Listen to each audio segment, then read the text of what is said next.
Welcome to the bold analysis.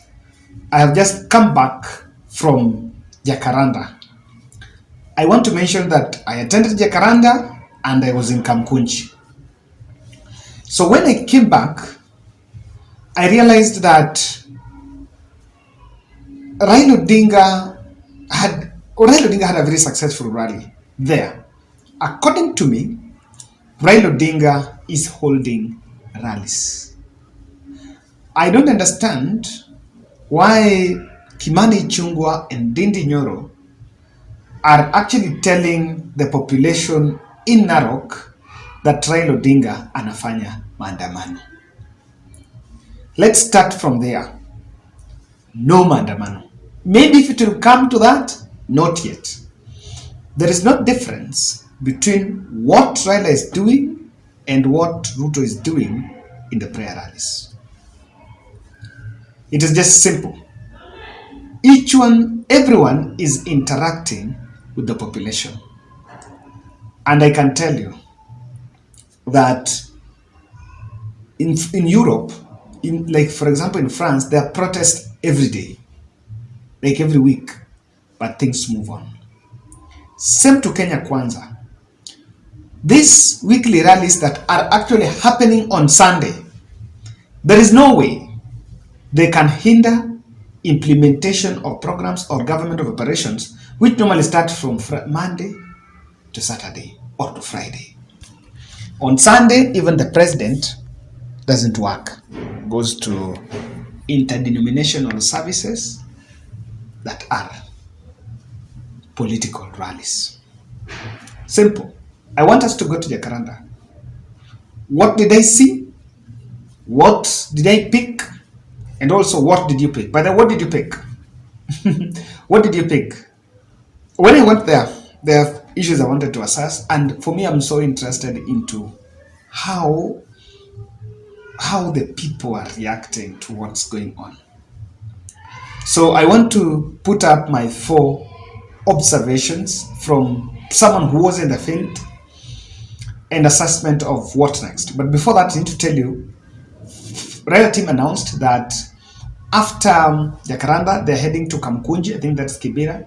Then from there, they will go to counties. So they will go to, I think, Machakos. They're also heading to Meru and other areas, other counties. Then from there, they'll retreat back in Nairobi and make a declaration. So I can tell you, we are going to have a lot of discussion in this. I think we still have a long way, and we have a busy month ahead, if not months. We don't know how this will end or how it will end, but they seem determined. I think there's a new team, they look determined. I want to make my first observation. In Raila Odinga's speech, he is sustaining the onslaught against Wafula Chebukati in the context of that dossier. The whistleblower report is what triggered the political rallies that Raila Odinga is actually holding. It triggered, but on that, because Kenyans seems to, the document that Raila refers to say that to claim his victory is that whistleblower. And I think for the last 2 weeks, we've been analyzing about that document. And to some extent, you will feel like it's fading off because Kenya Kwanza team are really dismissive of the same document. They have termed it fictitious, while also DCI is also investigating the same document. And for this discussion to continue going, Raila seems to be releasing what, according to him, are chills of information about Wafula Chebukati. The moment this is going to stop, if he stops talking, the moment he stops talking about Chebukati and IBC, it is the moment the question of victory or rather electoral fraud, that narrative will go down. And I can say that is why in Jacaranda he actually said that at one point Tuju, commissioners met Tuju, and Tuju have photos and video evidence, and even himself some commissioners visited him and he's having their photos and videos. uh, and so he's also saying can deliver them. He's saying that, okay, there could be that commissioners wanted something from him. I know, when he said that, and I want to be very honest with you, when he said that kwa uwanja, a group of men there started saying, Baba mbona haukuwalipa? Baba mbona wewe haukutoa? Now, I'm really looking at the reaction by these commissioners. One thing, they have nothing to lose, they have nothing to lose. If at some point the narrative will sink that commissioners made party A and party B on matters of the election before the results were announced, then it will add really stake in the question of electoral fraud. It will add.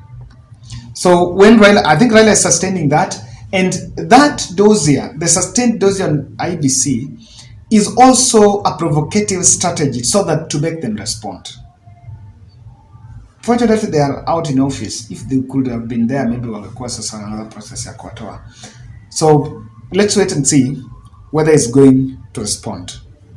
Now, the other thing here is the things that when Raila said in the stadium, the things that when he said in that field get the spark.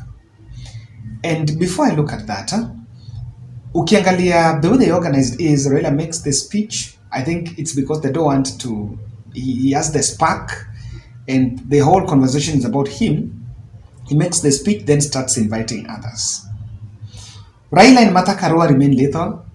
Kalonzo Musyoka remained the diplomatic fellow in that Azimio front, with now the destroyers, the rest now being as destroyers.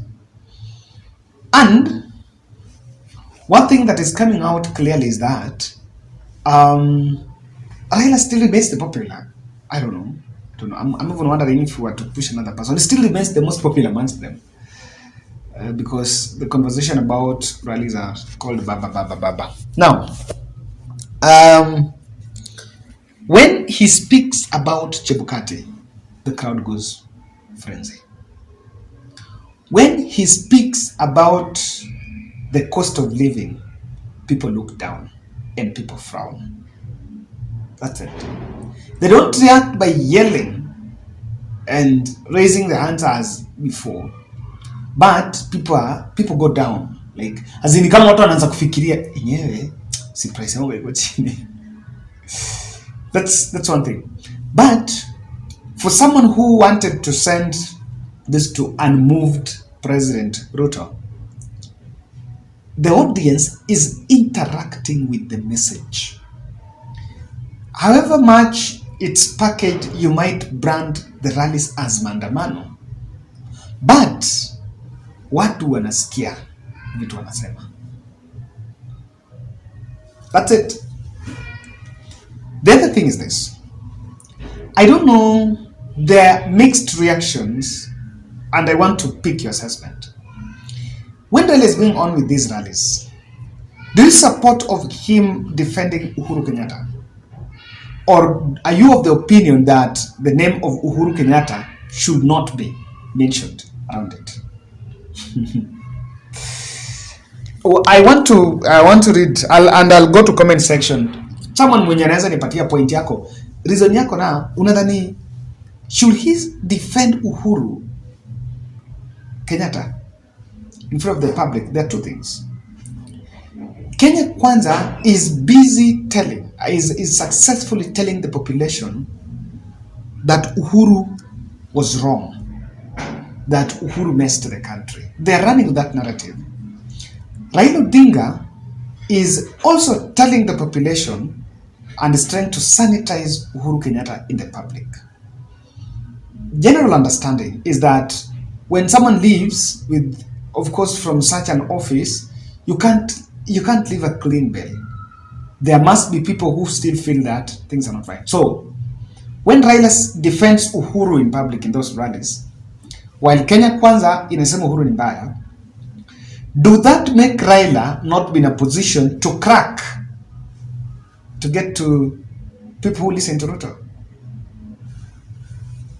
I want to get, that's a very critical take. Number two, when Raila defends Uhuru and the Rigiji on the other side keeps on saying, is now saying that Uhuru is behind the Raila-led rallies, does it give more mileage to Kenya Kwanza?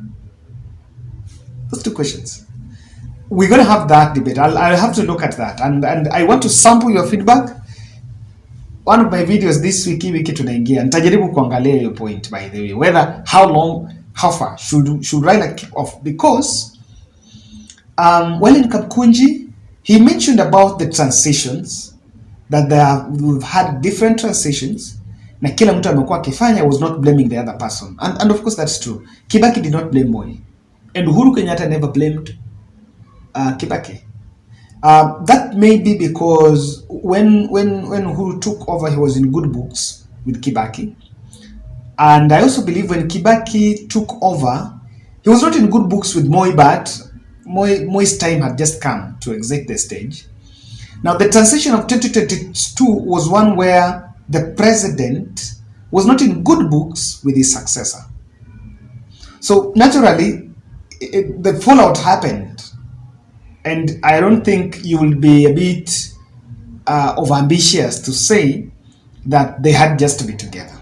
Of course, there must be a gap. So that's the question in it. What does Uhuru's defense in those rallies add in Raila Odinga's messaging? That's what I'm to look.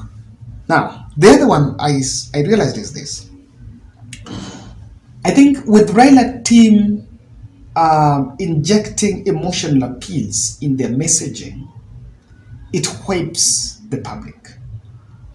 And I realized they used the story about, when Ruto says people wanted to kill, there was extrajudicial killing in the last dispensation, the last government.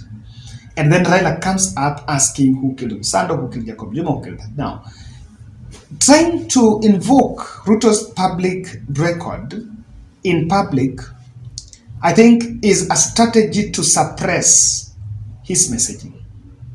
So that Kwanza, when you see Raila talking, you get like, okay, fine, this is it. What I'm wondering is this. Kwani Kalonzo, I want to exclude Martha Karua, Kalonzo, Paranya, Wamalwa. Why is it that these fellas cannot speak about some of this hardcore stuff? By the way, utarealize kwamba the person that speak hardcore stuff is Raila. And that's why Raila steals the show. Is it possible that, okay, there are three people that speak hardcore stuff in that Raila. That's Raila, Karua, and Kioni. Could this be what would make Raila steal the show throughout? The rest of the people are just, they're just trying to sugarcoat kidogo kidogo na perembe wanaenda. I was asking someone, why is it about Raila? Akaniambia kwamba wale watu wengine wanaogopa wanaweza shikwa. Wale watu wengine wanaogopa wanaweza shikwa. Ladies and gentlemen, that is my assessment about that rally. I was there. That's what I saw. That's what I had. I'll come back to debunk a very important story from Narok.